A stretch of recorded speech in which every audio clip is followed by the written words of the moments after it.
நெட்ல டைப்பிங் படிச்சா டெக்னிக்கலா முன்னேறலாம். எக்கச்சக்க கம்ப்யூட்டர் கோர்சஸ், எக்ஸலென்ட் ஃபேக்கல்டிஸ்.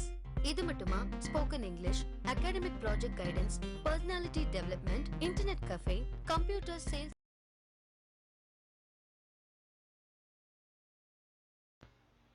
வணக்கம். ஸோ இன்றைக்கி வந்து என்ன பார்க்க போகிறீங்க அப்படின்னு சொன்னால், லாஸ்ட் டைம் வந்து நீங்கள் பார்த்தது வவுச்சர்ஸ்லாம் பார்த்துருந்தீங்க. ஸோ வவுச்சரில் வந்து பார்த்தீங்க அப்படின்னு சொன்னால் ஃபஸ்ட்டு கான்ட்ரா பார்த்தீங்க, அதுக்கப்புறம் பேமெண்ட் பார்த்தீங்க. ஸோ இப்போ பார்க்குறது வந்து ரெசிப்ட். ஸோ ரெசிப்ட்டுக்கு வந்து பார்த்தீங்க அப்படின்னு சொன்னால் அதுக்கான ஷார்ட்கட் கீ வந்து F6. ஓகேங்களா?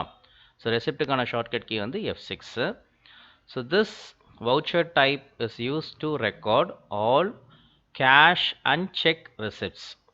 ஸோ கேஷு அதுக்கப்புறம் செக்குனா எது சம்மந்தப்பட்டது? பேங்க் சம்மந்தப்பட்டது. ஸோ இந்த வவுச்சர் டைப் எதுக்காக யூஸ் ஆகுதுன்னா, ஒன்று கேஷாக கொடுத்து பண்ணலாம், இல்லை செக்காக கொடுத்து பண்ணலாம். ரெண்டு ஆப்ஷன்.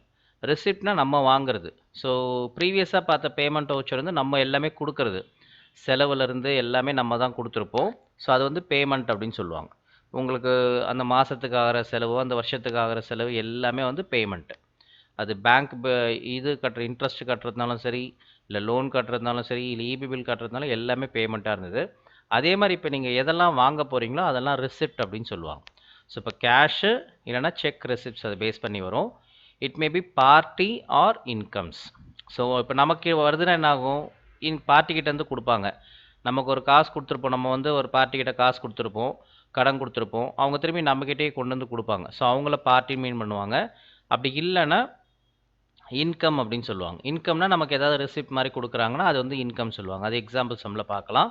ஸோ இது வந்து பார்த்தீங்கன்னா டிஃபால்ட்டாகவே இப்படி தான் இருக்கும். ஸோ நெக்ஸ்ட் பார்த்தீங்க அப்படின்னு சொன்னால், ரெசிப்டில் பாசிபிள் டிரான்சாக்ஷன்ஸ். கிரெடிட்டில் வந்து party name, that is Bayer.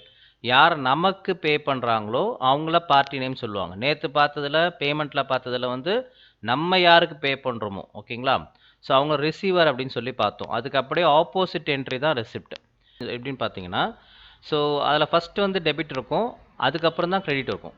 So எப்படி மாறி இருக்கும் அப்படின்னு சொல்லி பார்த்தீங்கன்னா, உங்களுக்கு கான்ட்ரா என்ட்ரி நீங்கள் போடும்போது பார்த்துருப்பீங்க. ஸோ ஃபஸ்ட்டு வர எல்லாமே வந்து கிரெடிட்டில் தான் வரும், அதுக்கப்புறம் டெபிட் அப்படின்னு சொல்லி பார்த்துருப்பீங்க. அதே மாதிரி தான் இங்கே வந்து பார்த்தீங்கன்னா சேம் அதே மாதிரி தான் வந்திருக்கும். ரெசிப்ட்டுக்கும் வந்து பார்த்தீங்கன்னா முதல்ல கிரெடிட் தான் வரும், அதுக்கப்புறம் தான் டெபிட் வரும். ஸோ இந்த இடத்துல டெபிட் பொறுத்த வரைக்கும் எப்போவுமே டெபிட்டில் வந்து பார்த்தீங்கன்னா கேஷு பேங்க் ரெண்டு தான், வேறு எதுவுமே ஆப்ஷனே கிடையாது. அதில் எப்படி பேமெண்ட்டில் பார்த்த வரைக்கும் நீங்கள் எப்படி பார்த்துருப்பீங்கன்னா, அதே மாதிரி சேம் கிரெடிட்டில் வந்து கேஷு பேங்க் இருக்கும். இது அப்படியே ஆப்போசிட் என்ட்ரி அப்படின்றதுனால நம்ம ரிசீவ் பண்ணுறோம் அப்படின்ற காரணத்தினால பார்ட்டி நேம் வந்து பார்த்தீங்கன்னா கிரெடிட்டில் வந்துடும். ஏன்னா அவங்க தான் கொடுக்குறாங்க, அவங்க தான் பேயர் அப்படின்றதுனால. ஸோ டெபிட்டில் பார்த்தீங்கன்னா எப்போவுமே கேஷ் ஆர் பேங்க் தான் வரும். இது எப்படின்னா ரெசிப்டோட பாசிபிள் டிரான்சாக்ஷன் இது தான் வரும். ஸோ ஒன்று கிரெடிட்டில் வந்து பார்ட்டி நேம் வரலாம், இல்லைனா இன்கம் அக்கௌண்ட் வரலாம். டெபிட்டில் எப்போவுமே வந்து கேஷு இல்லை பேங்க் அக்கௌண்ட் தான் கொடுத்துருக்காங்க.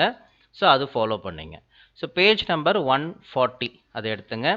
ஸோ பேஜ் நம்பர் 140 வந்து என்ன சம் கொடுத்துருக்காங்கன்னா, லாஸ்ட்டு நீங்கள் போட்டது வந்து ஆல்ரெடி இதில் பார்த்துருப்பீங்க, பேமெண்ட்லாம் நீங்கள் முடிச்சிட்டிங்க. ஸோ பேஜ் நம்பர் 140 எடுத்துங்க. ஸோ 140 வந்து பார்த்தீங்க அப்படின்னு சொன்னால் என்ன கொடுத்துருக்காங்கன்னா ரெசிப்ட். ஸோ ரெசிப்டில் அது எதுக்கு யூஸ் ஆகுதுன்ற இன்ஃபர்மேஷன் கொடுத்துருக்காங்க. இப்போ நான் சொன்னது எல்லாமே இருக்குது. Received rupees 50,000 from M/S ABC and Co by cheque. Cash கிடையாது, செக்கில் எடுத்திருக்காங்க. And deposited into HDFC bank on 1/5/2006. So 1ஆம் தேதி தான் அது டிரான்சாக்ஷன் நடந்திருக்கு. அப்போ இது வந்து என்ன டைப் ஆஃப் டிரான்சாக்ஷன் அப்படின்னு தெரிஞ்சுக்கிறதுக்கு என்ன பண்ணலாம்னா, முதல்ல எடுத்தோன்னே என்ன கொடுத்துருக்காங்க பாருங்கள், ரிசீவ்டு.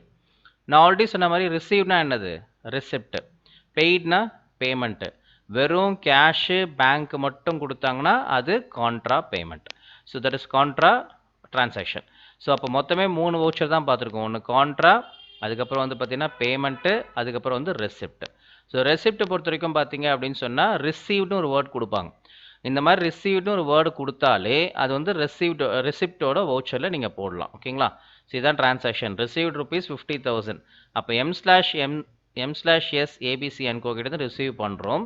என்னவா ரிசீவ் பண்ணுறோம்னா கேஷாக ரிசீவ் பண்ணல, செக்காக தான் ரிசீவ் பண்ணுறோம். அப்போ டெபிட்டில் என்ன வரும் அப்படின்னு சொல்லி பார்த்தீங்கன்னா பேங்க் அக்கௌண்ட் வரும். அது கூட என்ன பேங்க் அப்படின்னு பார்த்தீங்கன்னா HDFC பேங்க்னு அவங்களே சொல்லிட்டாங்க. அப்போ டெபிட்டில் HDFC பேங்க்குன்னு போடணும். கிரெடிட்டில் என்ன போடணும்னா M/S ABC and Co கிட்ட தான் ரிசீவ் பண்ணுறோம். ஸோ அவங்க தான் கொடுக்குறாங்க. ஸோ அப்போ அவங்கள வந்து கிரெடிட் பண்ணுறாங்க. ஸோ M/ABC and Co வந்து கிரெடிட்டு, டெபிட் வந்து பார்த்தீங்கன்னா HDFC பேங்க். ஓகேங்களா? ஸோ டிரான்சாக்ஷன் டேட் வந்து 1/5/2006. ஸோ இது என்ட்ரி போடலாம். So entry as usual Tally open பண்ணிவிடுங்க. ஓப்பன் பண்ணிவிட்டு F1 உங்கள் கம்பெனியை சூஸ் பண்ணிங்க. சூஸ் பண்ணிவிட்டு ஓகேங்களா, உங்கள் மெயின் கம்பெனிக்குள்ளே தான் போகணும். நான் இப்போ சொல்கிறது எல்லாமே உங்கள் மெயின் கம்பெனியில் பற்றி தான் நான் சொல்கிறேன். ஸோ நீங்கள் என்ன பண்ணுங்கள், ஒரு மெயின் கம்பெனியில் போட்டு முடிச்சுட்டு மறுபடியும் என்ன பண்ணுங்கள், ஒரு ப்ராக்டிஸ் கம்பெனியில் செக் பண்ணி பாருங்கள். மறுபடியும் ப்ராக்டிஸ் கம்பெனி போடும்போது அதில் அந்த நரேஷன்லாம் போட்டு செக் பண்ணி பொறுமையாக டைம் எடுத்து போடுங்க. ஏன்னா இப்போ மெயின் கம்பெனியில் போடும்போது குயிக்காக போட்டுருவீங்க. ஜஸ்ட் ஒரு 2 நிமிஷம் 5 நிமிஷத்தில் எல்லா என்ட்ரி போட்டு முடிச்சிருவீங்க. ப்ராக்டிஸ் கம்பெனி எடுத்து போடும்போது கிளியராக எடுத்து ஒரு ஒன்று எப்படி கொடுத்துருக்காங்க, டிரான்சாக்ஷன் எப்படி இருக்குன்னு அது ஒரு ரீட் பண்ணி படித்து பார்த்துட்டு அப்புறம் போடுங்க. ஸோ அக்கௌண்டிங் வவுச்சருக்குள்ளே போயிட்டேன்.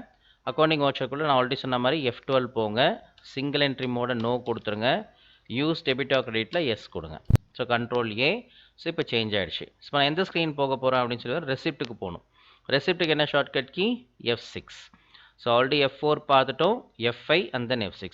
ஏன் F5ல மட்டும் இந்த மாதிரி ஆக்டிவேஷனில் இல்லை அப்படின்னா, இப்போ நீங்கள் இருக்கிற ஸ்க்ரீன் வந்து F5 தான். அதனால தான் உங்களுக்கு என்ன காமிக்குதுன்னா இந்த மாதிரி ஆக்டிவேஷனில் அந்த ஒயிட்டாக காமிக்கும். ஸோ அப்போ எந்த இடத்துல ஒயிட்டாக காமிக்குதோ அதில் தான் இருக்கீங்கன்னு அர்த்தம். ஓகேங்களா? இப்போ வந்து பார்த்தீங்கன்னா ரெசிப்ட் போய் கிளிக் பண்ணுறேன். ரெசிப்டோட ஷார்ட்கட் கீ வந்து F6 தான். Received ₹50,000 from M/S ABC and Co by check and deposited into HDFC Bank on 1/5/2006. So page number 141ல் டாப்பில் பாருங்கள். அதில் கொடுத்தாங்கன்னா உங்களுக்கு வந்து முதல்ல டேட் மாற்றிடுங்க. டேட் வந்து பார்த்தீங்க அப்படின்னு சொன்னால் 1/5, வெறும் 1/5 மட்டும் போட்டால் போதும். 1/5/2006 போடுங்க. போட்டு அதில் வந்து பார்த்தீங்கன்னா கிரெடிட்டில் என்ன வரணும் அப்படின்னு சொல்லி பார்த்தீங்கன்னா, டெபிட்டில் வந்து HDFC பேங்க் வரணும். கிரெடிட்டில் வந்து பார்த்தீங்கன்னா M/S ABC and Co. So M/S ABC and Co choose பண்ணுங்கள். கொடுத்தோன்னே அமௌண்ட் எவ்வளோனா ₹50,000. ₹50,000 போட்டு என்ட்ரு பண்ணுங்கள். ஸோ என்ட்ரு பண்ணி முடிச்சதுக்கப்புறம் நெக்ஸ்ட் வந்து பார்த்தீங்கன்னா டெபிட் கேட்குது. ஸோ D அப்படின்னு சூஸ் பண்ணணும். ஸோ Dன்னு சூஸ் பண்ணால் தான் டெபிட் அப்படின்னு சொல்லி மாறும். ஸோ ஃபஸ்ட்டு ரெசிப்ட் போட்டிருக்கேன். ரெசிப்டில் டேட் போட்டாச்சு. அதுக்கப்புறம் கிரெடிட்டில் வந்து M/S ABC and Co போட்டாச்சு. அதில் 50,000 நான் கிரெடிட். நம்ம இங்கே கிரெடிட்னு இங்கே மென்ஷன் பண்ணால் இந்த கிரெடிட்னு காமிக்கும். இங்கே டெபிட்னு வந்ததுன்னா இங்கே இடத்துல டெபிட்டில் வரும். அப்போ தான் அது போட்டிருக்க அமௌண்ட் கரெக்ட்னு அர்த்தம். என்ன பண்ணுவீங்கன்னா, நீங்கள் மாற்றாமையே இங்கே டெபிட்டில் மாற்றாமல் கிரெடிட்லேயே இருக்கும். என்ன அப்போ அமௌண்ட்டு போடும்போது உங்களுக்கு எங்கே வரணும், இங்கே வராது. இந்த டெபிட் காலத்துலேயே வராது. அதுக்கு பதிலாக எங்கே வரும்னா கிரெடிட் காலத்துலேயே காமிக்கும். அப்பயே தெரிஞ்சுக்கலாம் நீங்கள். அப்போ வந்து நம்ம இங்கே மாற்றலை அப்படின்னு தெரிஞ்சுக்கலாம். ஸோ அந்த ரீசனுக்காக தான் இங்கே கொடுத்துருக்காங்க. ஸோ இங்கே டெட்டார் அப்படின்னு சொன்னால் இங்கே டெபிட் காலத்தில் வரும். இங்கே கிரெடிட்டார் அப்படின்னு சொன்னால் இங்கே கிரெடிட் கால் இருக்கும். இப்போது HDFC அப்படின்னு போட்டாச்சு. என்ட்ரு பண்ணுங்கள். ஸோ ஒன்ஸ் பேங்க் அப்படின்ற ஒரு மென்ஷன் பண்ணிட்டாலே அது வந்து செக் அப்படின்னு ஞாபகம் வச்சுக்கும். அதனால தான் செக் நம்பர் கேட்குது. ஏதோ ஒரு செக் நம்பர் நீங்கள் போட்டுக்கலாம். அந்த அந்த இதில் என்ன செக் நம்பர் தரீங்களோ அந்த நம்பர் இங்கே போட்டுட்டு அதுக்கப்புறம் டெபாசிட் டு பேங்க் அப்படின்னு சொல்லி போட்டு இல்லை ரிசீவ்டு எதனா ஒரு மென்ஷன் பண்ணிக்கலாம். நரேஷன் நம்ம கொடுக்குறது தான். ஸோ கொடுத்துட்டு அப்படியே என்ட்ரு பண்ணுங்கள். என்ட்ரு பண்ணால் அக்செப்டான்னு கேட்குது, எஸ் கொடுத்துருங்க. ஸோ இதான் வந்து ரெசிப்டோட வவுச்சரோட ப்ரொசீஜர் இப்படி தான் இருக்கும். சரி, ஓகே. இப்போ எக்ஸாம்பிள் சம் பார்க்கலாம். ஸோ எக்ஸாம்பிள் சம்மில் பார்த்தீங்கன்னா உங்களுக்கு on 7/5/2006 ரிசீவ்ட் ₹765 ஆஸ் கமிஷன்னு கொடுத்துருக்காங்க. ஸோ டேட் வந்து பார்த்தீங்க அப்படின்னு சொன்னால் 7/5 அப்படின்னு சொல்லி மென்ஷன் பண்ணிவிட்டேன். என்ட்ரு பண்ணிவிடுங்க. என்ட்ரு பண்ணி முடிச்சோன்னா கிரெடிட் கேட்குது. கிரெடிட்டில் கமிஷன் அப்படின்னு சொல்லி வரணும். கமிஷன் அப்படின்றது இங்கே இருக்காது. Alt+C கொடுங்க. ஸோ இந்த இடத்துல போய்ட்டு கமிஷன் அப்படின்னு சொல்லி டைப் பண்ணுங்கள். கமிஷன் ரிசீவ்டுன்னு ஒரு வேர்டு வந்தது அப்படின்னு சொன்னால் அது வந்து இன்டைரக்ட் இன்கம். நார்மலாக கமிஷன் அப்புறம் இன்ட்ரெஸ்ட், டிஸ்கவுண்ட், ரெண்ட் இதெல்லாம் கொடுத்தாங்கன்னா இதோட மீனிங் வந்து அலோடுன்னு அர்த்தம். அப்போ commission allowed, discount allowed, rent allowed இதெல்லாம் வந்து அலோடு அப்படின்ற மீனிங் இருக்குது. அப்போ இதெல்லாம் எது சார் கீழே வரணும் அப்படின்னு சொன்னால் இன்டைரக்ட் எக்ஸ்பென்சஸ் கீழே வரும். வழக்கமாக இப்படி தான் க்ரியேட் ஆகும். ஏன்னா ரெசிப்ட்னு போடுறதுனால நீங்கள் இன்டைரக்ட் எக்ஸ்பென்சஸ் அப்படின்னு போட்டுட்டு கமிஷன் க்ரியேட் பண்ணீங்க. நீங்கள் கேஷை தான் டெபிட் பண்ணுவீங்க. ஆனால் நீங்கள் போடுற அந்த ரெசிப்ட்டு அதெல்லாம் வந்து பார்த்தீங்கன்னா அந்த எக்ஸ்பென்சஸ் எல்லாமே அந்த லெஜர் எல்லாமே commission allowed, interest allowed, discount allowed, rent allowed. So எல்லாமே அலோ அப்படின்றதுனால அது எல்லாமே என்ன சொல்லுவாங்கன்னா எக்ஸ்பென்சஸ் அப்படின்னு சொல்லுவாங்க. ஸோ கமிஷன் அப்படின்னு சொல்லி போட்டிங்கன்னா அதில் வந்து இங்கே அமௌண்ட் கேட்குறாங்க 765 போட்டு என்ட்ரு பண்ணுங்கள். டெபிட்டில் ஆஸ் யூஷுவல் கேஷ் கொடுங்க. ஸோ திரும்பியும் 765 என்டர் மறுபடியும் சேவ் பண்ணுங்க. ஸோ இந்த மாதிரி நெக்ஸ்ட்டு பார்த்தீங்கன்னா இன்ட்ரெஸ்ட். இப்போ இன்ட்ரெஸ்ட்டும் இருக்காது. IN கொடுத்து பாருங்கள் வரல. ஸோ மறுபடியும் Alt+C கொடுத்து மறுபடியும் இன்ட்ரெஸ்ட்டுன்னு கொடுங்க. என்ட்ரு பண்ணுங்கள். இன்டைரக்ட் எக்ஸ்பென்சஸ் சேவ் பண்ணுங்க. ஸோ அது எவ்வளோ அமௌண்ட்டுன்னு சொல்லி பார்த்தீங்கன்னா இன்ட்ரெஸ்ட் வந்து 2950. என்டர். ஸோ திரும்பியும் பார்த்தீங்கன்னா கேஷ் அப்படியே என்டர் பண்ணுங்கள். ஸோ 2950. ஸோ இதுதான் வந்து என்ட்ரியோட யூசஸ். அப்போ நீங்கள் மாதிரி எவ்வளோ என்ட்ரி கொடுத்தாலும் ஜஸ்ட் நீங்கள் செக் பண்ணி அப்படியே என்ட்ரு பண்ணிட்டே வந்துடுங்க. ஸோ தேர்ட் என்ட்ரி பார்த்தீங்கன்னா 27.5. ஸோ 27.5. ஸோ அது வந்து பார்த்தீங்க அப்படின்னு சொன்னால் உங்களுக்கு வந்து சேம் டிஸ்கவுண்ட் கொடுத்துருக்காங்க. ஸோ டிஸ்கவுண்ட் இல்லை. ஸோ மறுபடியும் டிஸ்கவுண்ட் அப்படின்னு சொல்லி க்ரியேட் பண்ணுங்கள். என்ட்ரு பண்ணிங்க. அதே என்டர் எக்ஸ்பென்சஸில் என்ட்ரு பண்ணிங்க. அதே 500 ருபீஸ். திரும்பியும் கேஷை என்ட்ரு பண்ணிங்க. சேவ் பண்ணிங்க. முடிஞ்சிச்சு. நெக்ஸ்ட்டு ஃபைனல் என்ட்ரி பார்த்தீங்க அப்படின்னு சொன்னால் 28.5. ஸோ அது வந்து பார்த்தீங்கன்னா received rupees 560 as rent. Rent நம்ம ஆல்ரெடி போட்டிருக்கோம். ஸோ ரெண்ட்டை சூஸ் பண்ணிங்க. எவ்வளோ அமௌண்ட் பார்த்தீங்க ரெண்ட் அப்படின்னு சொல்லி பார்த்தீங்கன்னா உங்களுக்கு 560 வந்து ரெண்ட்டு கொடுத்துருக்காங்க. ஸோ என்ட்ரு பண்ணுங்கள். ஸோ என்ட்ரு பண்ணி முடிச்சதுக்கப்புறம் டெபிட்டில் வந்து கேஷ் கிடையாது. ஏன்னா செக்காக கொடுத்து டெபாசிட் பண்ண சொல்கிறதுனால அது எங்கே இருக்குன்னா State Bank of India. State Bank of India already போட்டிருக்கோம். அப்படியே என்ட்ரு பண்ணுங்கள். நரேஷனில் வந்து பார்த்தீங்க அப்படின்னு சொன்னால் ஸ்டேட் பேங்க் ஆஃப் இந்தியா அப்படின்ற காரணத்தினால செக் நம்பர் கேட்டிருக்கு. ஸோ அப்படியே கொடுத்துட்டு என்ட்ரு பண்ணுங்கள். ஸோ கொடுத்துட்டு எஸ்.